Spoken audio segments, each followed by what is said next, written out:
Um, Hello, Seamus. Hello, Tom. Good afternoon. How are you? I'm good. I'm good.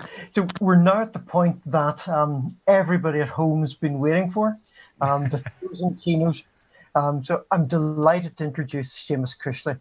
Seamus is R&D site lead at Bazaarvoice and is one of the most enthusiastic and inspirational members of the local tech community. So Seamus is going to talk to us about leading and leadership. So take it away, Seamus. Thanks, Tom. Thanks for the introduction. So, for those who don't know me, as Tom said, Seamus Cushley, VP of R&D for Bazaarvoice in Belfast. So, over the last 20 years, I've worked for a number of companies, startups, corporates, and larger scale consultancy houses. So, today, what I really want to talk about is how we move forward through leading people.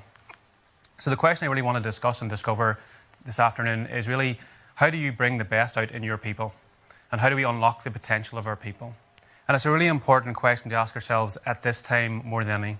Because as leaders of business, as leaders of teams, we face a unique set of challenges. On an average day, we are driven by a wave of change, both in a technology, economic, and social perspective. But over the last 4 to 6 months, with everything that's happening globally, we are faced with even more choices at a macro and micro level. And as leaders, we are faced with things that previously haven't been something to account for. So I think the challenge we have to look at here is not a technology challenge, but a people challenge. But the good news and the piece to sort of hang your hat on, if you like, or give us hope is that there are certain problems that are particularly human, particularly unique to being human, driven very much by curiosity, communication, and critical thinking.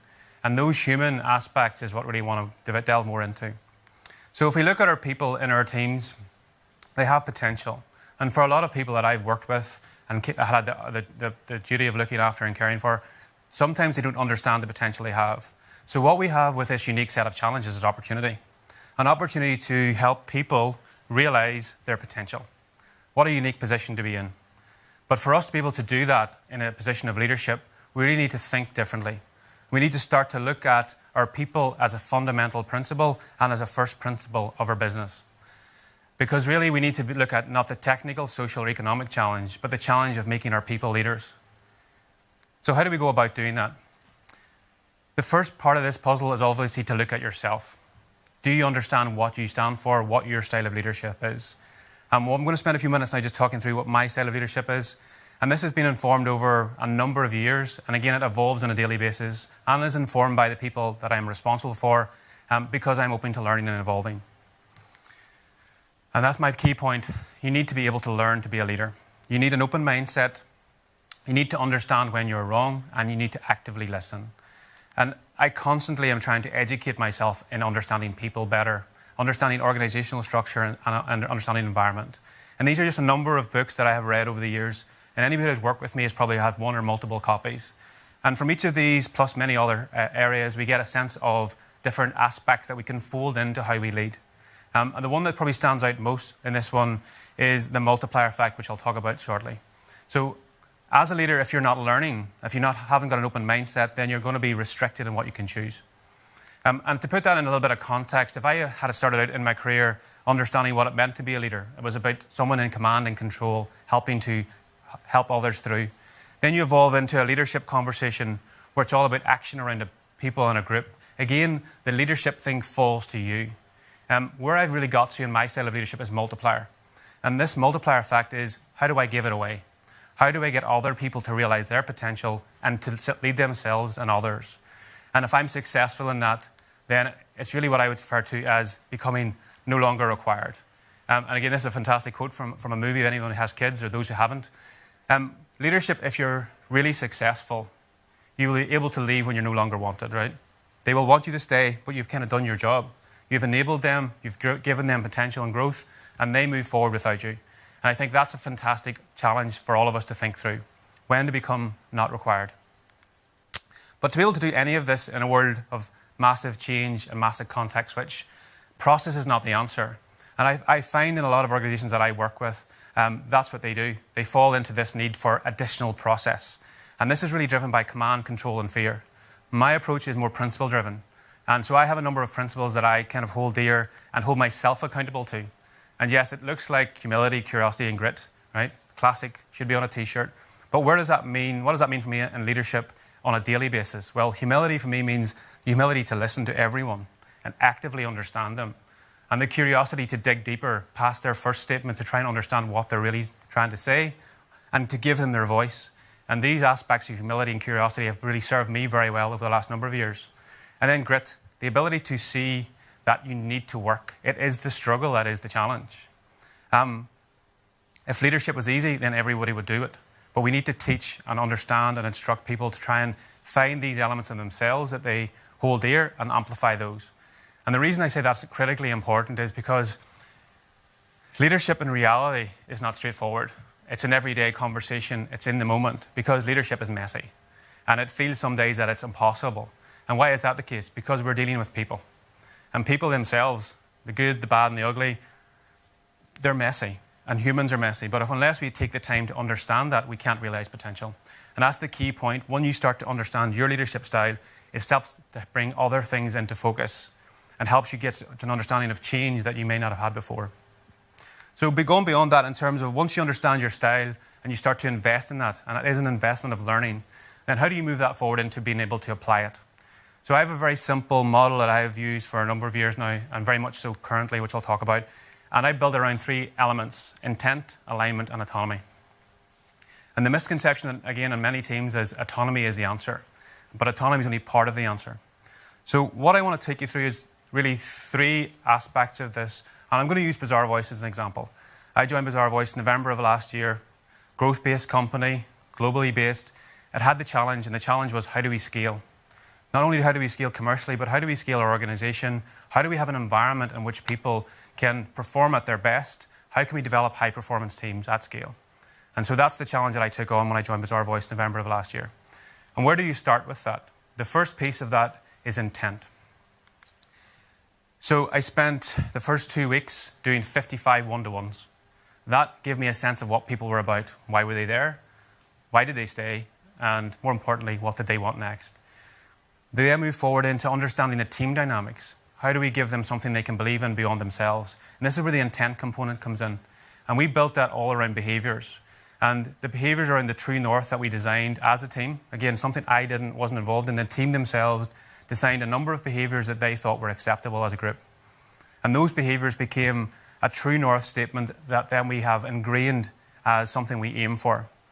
But beyond the design to create that, we had to commit to it, and that's the key thing, a movement to commitment.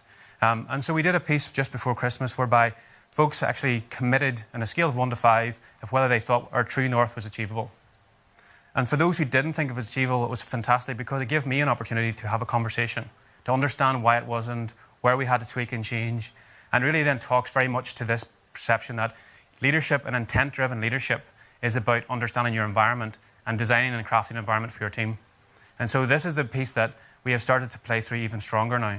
So we have an intent, or true north, which was designed by the team that they've signed up to, which is behavioural driven, which is really important because it means they can hold each other accountable to. And when you're getting high levels of change, behaviours are what makes the difference. And so this is actually the role of the leader. How do you begin to get this shift in mindset and change across intent? With that said, then we move on to the next element of this model that I keep very straightforward. It's alignment. So a misconception on alignment is that if you adhere to the strategy of the company, you have aligned. But again, there are lots of misconceptions here. A strategy of a multi-million-pound company, the strategy of a small team, it's really about the environment in which you breathe, right? And I believe wholeheartedly culture is not something you create. Culture is a byproduct or an outcome of the environment. And so to align, we must create that environment of alignment. So how do we do this? It's stepping beyond that and giving ourselves a deeper purpose. And a big part of what we've done locally within the team here in Belfast and Bazaarvoice is we've designed a set of a purpose and a purpose collective to give us a reason beyond ourselves, right? Beyond the day job, that helps people to give back to the community, back to education, but also gives us a sense of connectivity and connection across the team that is not driven by commercial technology or business. And that has then set us up for a really strong platform around principles and community. And this essence of community or movement is really important when you go through a change exercise. Because the biggest challenge in any change exercise is fear of the unknown. Again, as humans, that's kind of a default setting that we all have. We are scared of what we don't understand. And so to bind people together in areas of psychological safety or in communities of learning and communities of practice, that provides an interesting change in dynamic. It allows them to start to trust each other. It starts to have new ideas. So this idea of community is very much an underpinning of alignment. And once you have a learning or community-driven learning exercise that we have instilled, then you get to this really interesting piece where people's voice increases and you start to hear new ideas. You start to hear people speak who didn't have a voice before.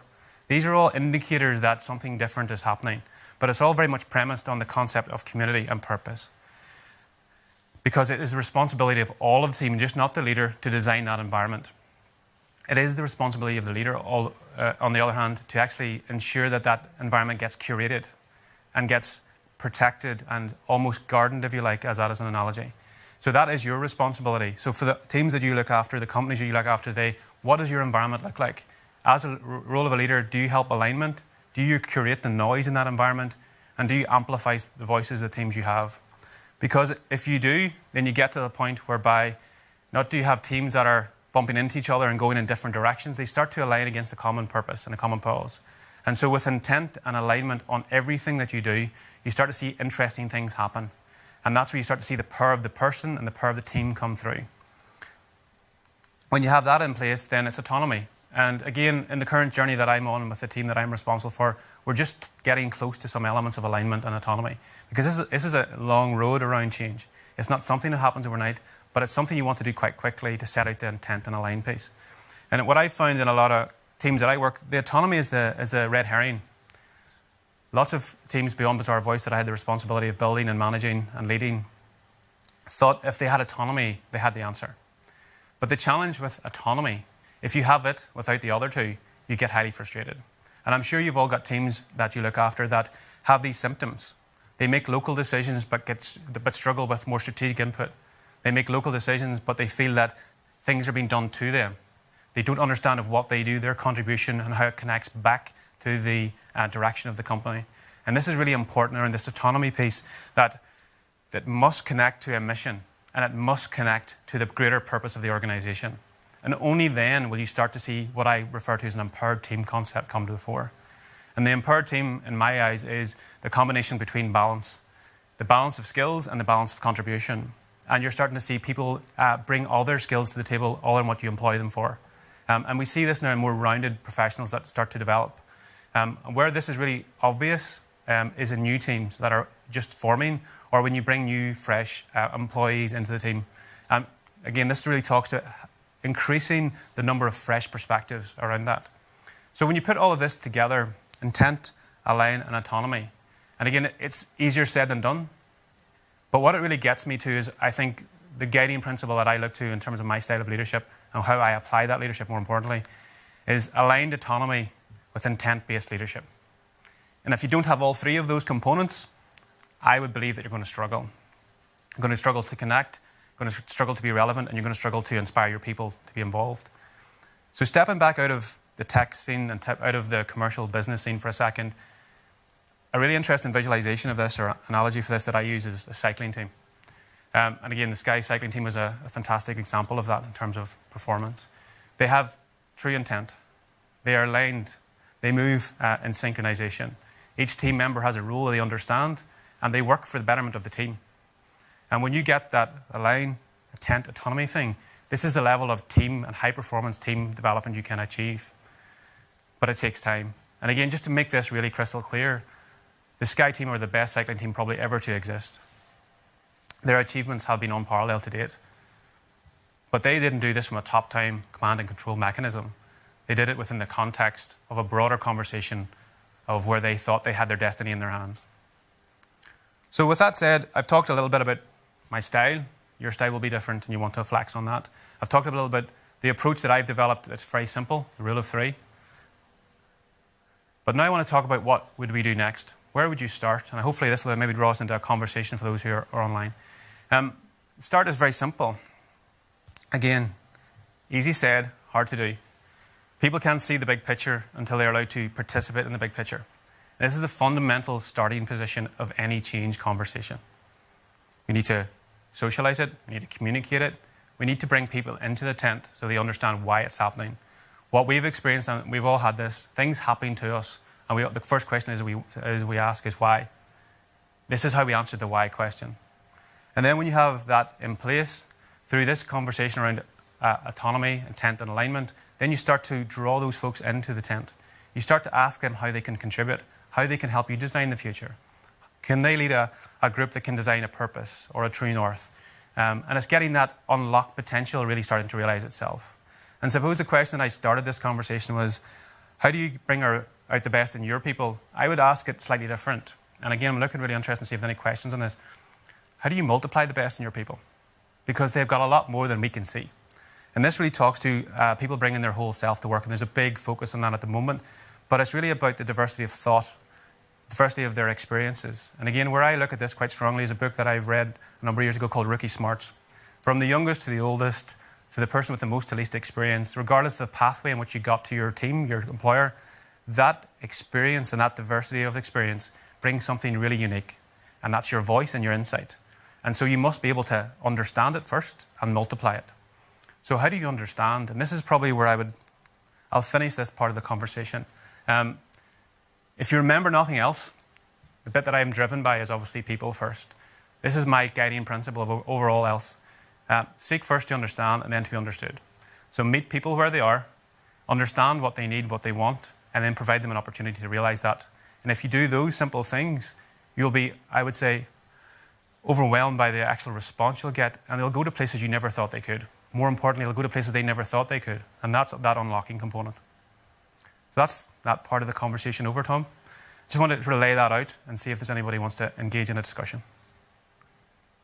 Okay. Thank you, Seamus. I'm looking at YouTube and had a couple of comments, including good talk, well done. But I'm not seeing any questions. Okay. Anything yourself, Tom, you want to talk through? Seamus, that was an excellent talk. I think very resonant. I think it's actually quite relevant to Northern Ireland and the tech sector, in that there's no doubt that we create some really, really talented junior talent through our universities or colleges and indeed through other routes. But perhaps we have a bit of a gap at the middle, in that early to mid leadership. And I think everything you've said is probably something that, as individuals and as companies, we need to be taking, I guess, more time to invest in.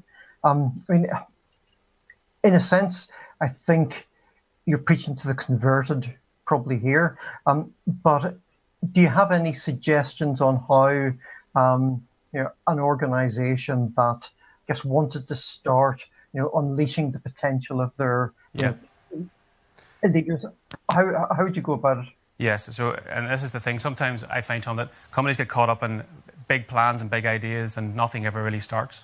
And so my key thing is to start. And what I mean by that is identify 1, 2, 3 people who have a genuine interest in something and give them some time. So this is really this piece of a community of interest starts as you and I, for example, 2 hours a week, if we can actually spend time discussing that. Is it leadership? Is it technology? Is it AI? Whatever that interest is, and allow them to sort of coalesce and come together and to try and give them an environment in which being able to think and talk is okay. Because thinking and talking is equally as important as the doing component. And that's not something we have to overcook or overbake. It's just a matter of finding some time. And what I found in all of the companies I work with and the teams I work with, the biggest challenge they have is time and demand on their time. So if we can, as leaders or managers, or even in the control sphere of influence that you have, give your people some time to think. Even on a weekly, monthly basis, if you can create that, then ideas start to form. And beyond the ideation piece, then, would you give them an extra half a day to experiment? And then you're moving into a whole different landscape where ideation becomes the application, which is experiments. And so that's what I would say, baby steps. You don't need to overcook this. Large-scale change programs are required, of course, but small change and incremental improvement and learning-driven change starts with the individual and with the local team. Okay. Again, getting some really good compliments on the talk. And I guess one specific point about we'll check out the books. What would you consider to be, I guess, that core library for a leader or a wannabe leader who kind of wants to develop further? Yeah, absolutely. So let's go. These books are here, not as you would imagine, not by my mistake. There's an intent behind them.